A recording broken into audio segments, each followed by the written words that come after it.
Welcome to the channel. This is going to be my review of episode 7 of Ahsoka. I just got done watching the episode, so I thought I would share my opinion on it.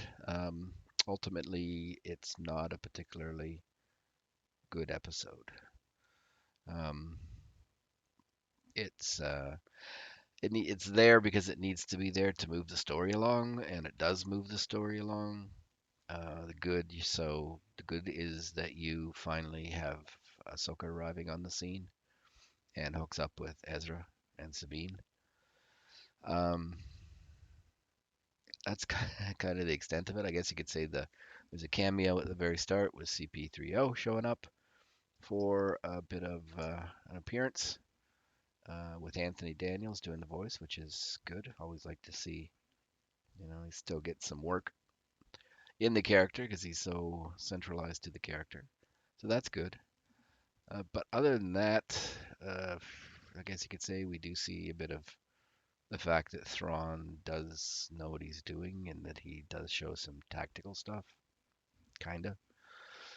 Um, that's about it for being good. It looks from a digital standpoint when Ahsoka's flying her ship and the space whales and that kind of stuff still looks very good. Um, so what doesn't work? What's bad?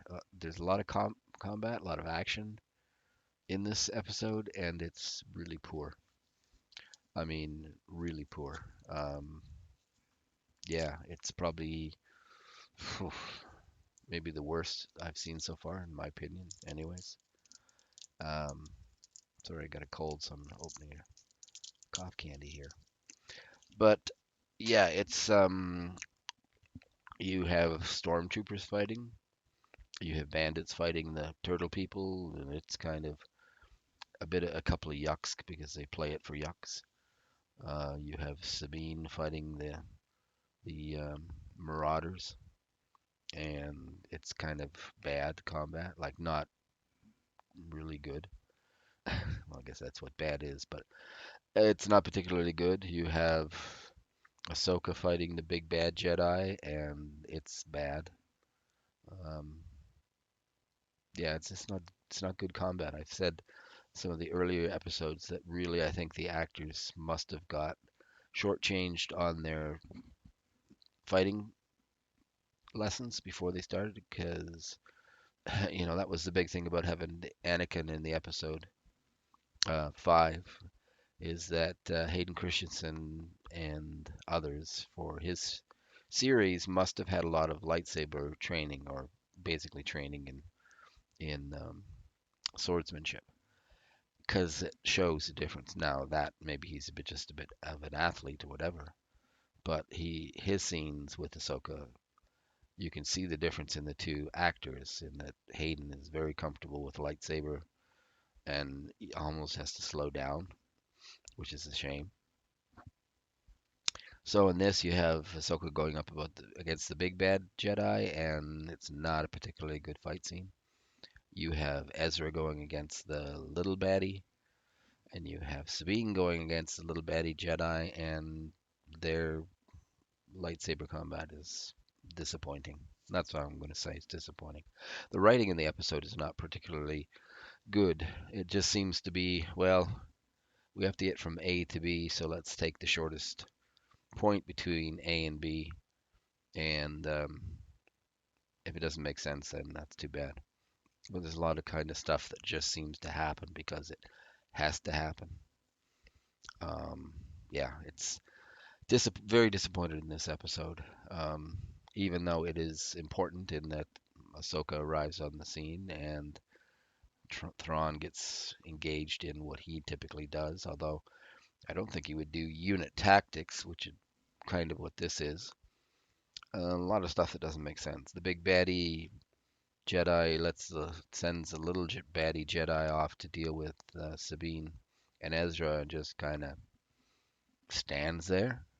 Like, eventually Ahsoka drops out of the sky and they have a lightsaber duel, but other than that, like, what the hell? Why did he do that? It makes no sense to me. Anyways, okay, so I'll go through the episode a bit.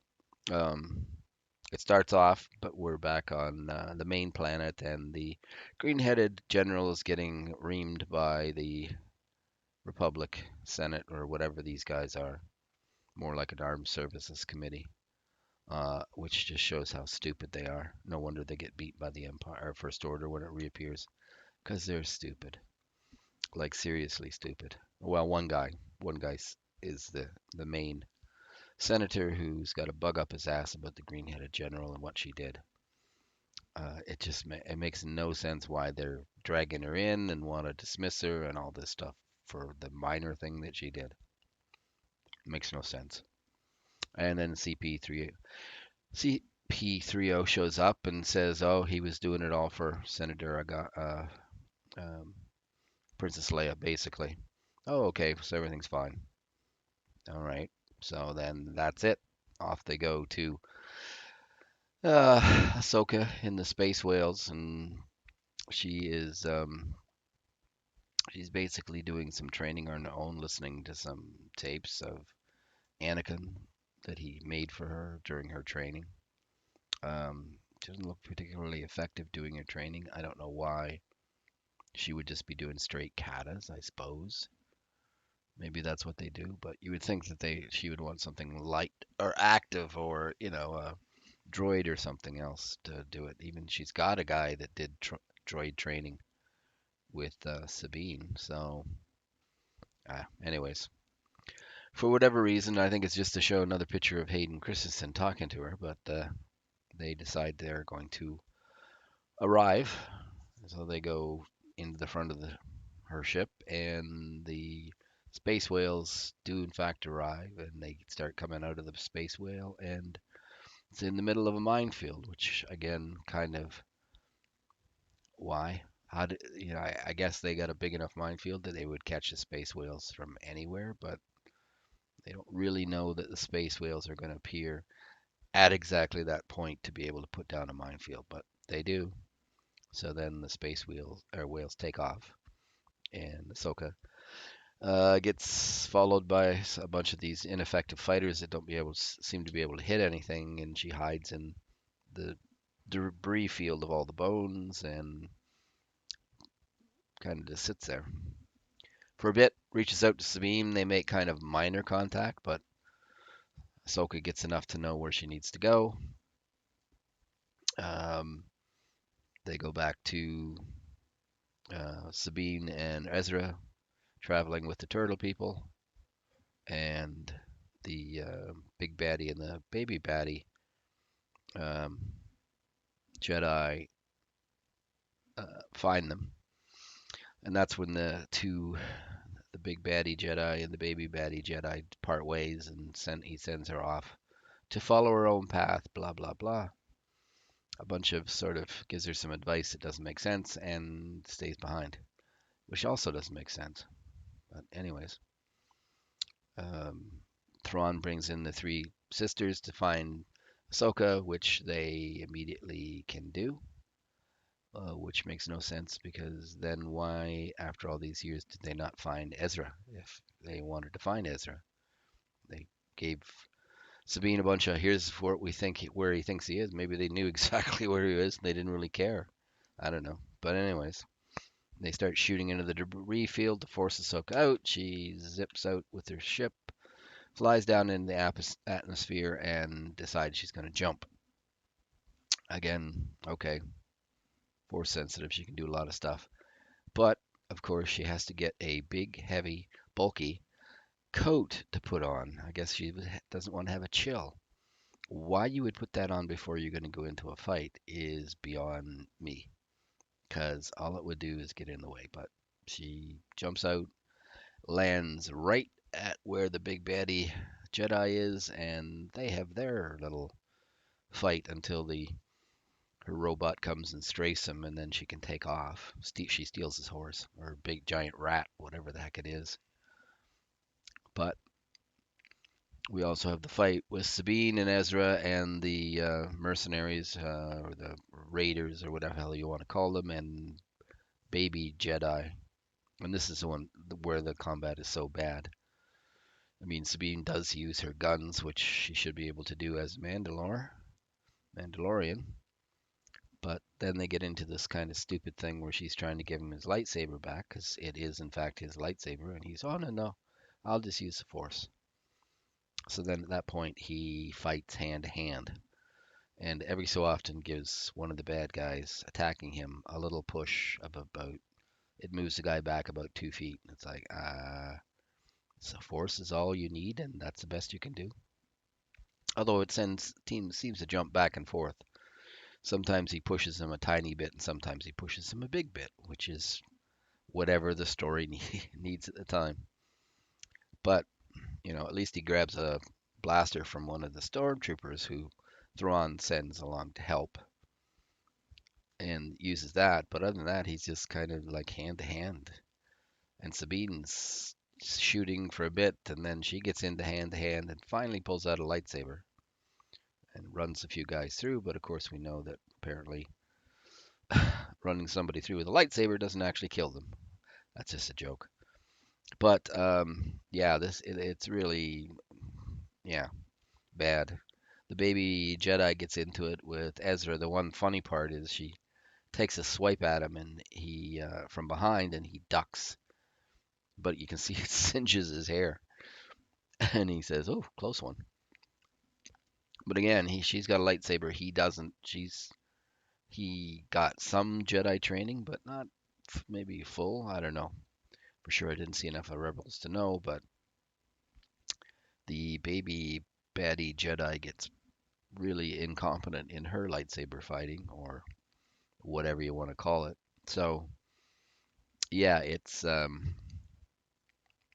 just really poor combat. The stormtroopers ineffective, proving once again that even what Thrawn's stormtroopers can't hit shit with their blasters. Yeah, and the force pushing, and yeah, just really not good fighting. And Ahsoka finally shows up and uses the force for some reason, and suddenly her lightsabers don't get used. And Thrawn eventually, he's just about loaded all the Three Witches stuff onto his ship, and he's almost ready to go, so he calls everybody back. So then there's a lot of sort of standing around. Oh yeah, the big baddie Jedi starts walking back to the ship. How? He was on this giant rat before. I don't know. Maybe he's a very fast walker. Maybe he's a fitness walker. Yeah, in general, just an important episode because you have to get the characters together, and you have to now make it that okay, the important part is that Thrawn's about to leave the planet. That will strand everybody behind, especially now that they can't be 100% sure that the space whales can come back and save them all. So they have to get back to the ship. But yeah, all the combat is, gee, I would put it at like a TV show on cable TV level of fighting. I did not think it was good. I thought it was, like I'd said, pretty poor. So overall, the episode is important because we're getting close to levels number 7. So I think there's only 8 and 9 left. And next week it has to be trying to get off the planet, get back to their galaxy. So it it needed to happen. It needed to get everybody back together again. But oh, really? I guess maybe Dave Filoni is finding out. He's done a lot of animated stuff. Well, the animators would have done it. I don't think Dave Filoni did, but the combat in this is not of a high quality, shall we say. So, all in all, you have to watch the episode, of course, just to move the show on. I'm looking forward to the next episode. I think it'll be better. Really disappointed in this episode. And that's all I can say, in my opinion. So, thanks for stopping by.